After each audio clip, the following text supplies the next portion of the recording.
Hello everybody, welcome finally to the showcase of my new corner desk.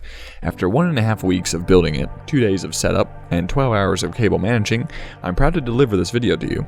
Now, this isn't going to be a typical build log that I tend to do, showing you the actual building process. It's more of a showcase, as I said, giving you more of a designing idea and implementation of the desk, and ultimately showing you the completed result.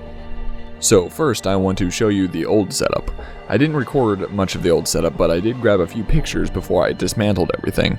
I also recorded a quick video showing you the cable management so that you can use it as a reference for when I show you the cable management of the new desk. As always, before I begin anything, I had to figure out and design what I wanted to do. SketchUp to the rescue, I went ahead and measured what I had to work with. To let you know what that is, I had a 7 by 7 foot square area of space for a desk. Now my existing desk was already at 7 feet long, so all I was doing was just redesigning everything. My design can be simplified into several major points. First, I wanted to make the desk sectional in order to make it easier to move around and transport. Second, knowing me, I just had to include RGB LEDs somehow. Third, I wanted to raise the monitors and make them more stable. And fourth, obviously, I had to make it a corner desk. So as you guys can see on the SketchUp model, there's a 2-scale man that is the same size and height as myself. I used this to get an overview on how big the unit would be. After solving that, it was time to visit good old Amazon.com.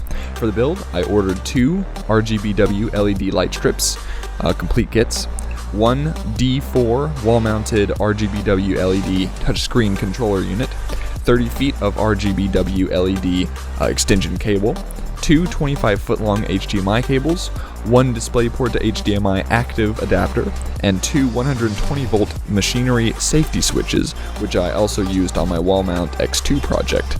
Onto Lowe's, there I picked up 2 sheets of 4x8 foot sanded plywood at 3/4 inch thickness, 1 sheet of 4x8 foot sanded plywood at 1/2 inch thickness, 1 sheet of 4x8 foot sanded plywood at 1/8 inch thickness, a gallon of dark gray Valspar paint primer, and 1 2-pint can of semi-gloss polyurethane. And that was pretty much it.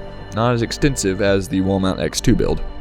Now, I didn't film the building of the desk itself. That's why I said this video would be more of a showcase. Nonetheless, I filmed the disassembly of the old setup and took a couple of pictures of the desk parts during the build. To sum up what I basically did during the build involved getting the doors and cutting out the shapes of the top of the sections. Then, using the 3/4 inch plywood, I cut out the legs and the drawer cabinets of the sections. Using the 1/2 inch plywood, I cut out the parts for the monitor stand. And once all the cutting was completed, I pieced everything together with glue and screws and applied joint compound to all holes, cracks, and spaces that would show after painting. Then I routed out the spaces on top of the desk sections where the LEDs would go in. Then I cut the top pieces of frosted acrylic that would cover the spaces with the LEDs. Once finished, I painted the desk sections gray and the monitor stand white, then applied the semi-gloss polyurethane to the top of the desk for a shiny protective surface. After everything dried, I hauled each piece up to my room. The setup of everything took longer than I wanted. I was expecting to knock it out in one night, but it actually took 5 nights. The cable management was the biggest thing that I wanted to focus on and was what took the longest. In order to help me out with the cable management, I 3D printed myself 2 sheets of wire hangers that I custom made specifically for this project. Each sheet had 12 hangers on it and took around 8 hours to print each sheet. I had built in a hole at the back middle of the desk to feed cables through to the peripherals, which combined with the hangers made the cable management very clean and very easy. Aside from the cables, mounting the monitors was pretty easy. The built-in VESA monitor stands made the bottom 3 monitors at the same exact level and were very sturdy, and the upper 2 monitors are supported by my arm mounts that I already had. All monitors are attached to the monitor stand. The bottom 3 monitors are set in Eyefinity as one giant monitor at a resolution of 6400 by 1080p, and the upper 2 monitors are standalone. For my audio, I have 2 Logitech Z506 5.1 surround sound audio systems. Now I rigged these 2 systems to work as one. One is set to handle the surround left and right speakers, and the other is set to handle the rear left and right speakers.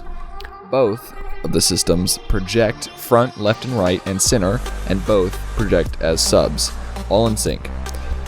The RGBW LEDs are located both inside the desktop and under the monitor stand. As I said before, I routed a space to feed the LEDs into and applied a frosty acrylic onto the top. Now, the monitor stand is an inch off the desktop and allows for the placement of LEDs under the bottom of the stand, which then ultimately shine down onto the desk surface. All of the LEDs are combined to the touchscreen controller on the front of the monitor stand.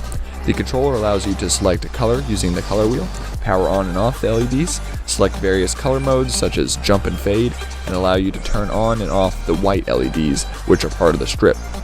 The controller is connected to the left machinery safety switch and can be turned on and off via that switch. On the right is the other one of those switches, which turns on and off everything on the desk, such as the monitors, speakers, printer, etc. As for everything else on the desk, just my basic input peripherals rest in the middle of the desk, obviously.